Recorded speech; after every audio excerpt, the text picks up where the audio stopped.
सऊदीया, Canada और अमारात समेत 6 मुल्कों से मजीद 100 पाकिस्तानी बेदखल, 17 को गिरफ्तार कर लिया गया। सऊदी अरब, कनाडा, मुत्तहिदा अरब इमारात समेत 6 मुल्कों से 24 घंटों के दौरान मजीद 100 पाकिस्तानियों को बेदखल कर दिया गया, जिनमें से सऊदीया से वापस भेजे गए 17 अफराद को हिरासत में लेकर इंसदादे इंसानी स्मगलिंग मुंतकिल कर दिया गया।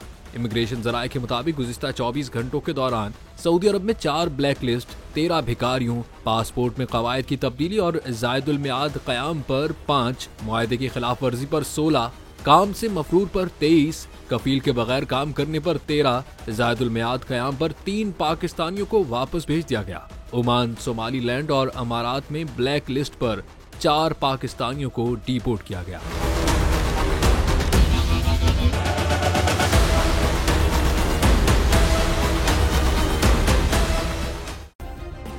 सब्सक्राइब करें और बेल दबाएं ताकि कोई खबर रह न जाए।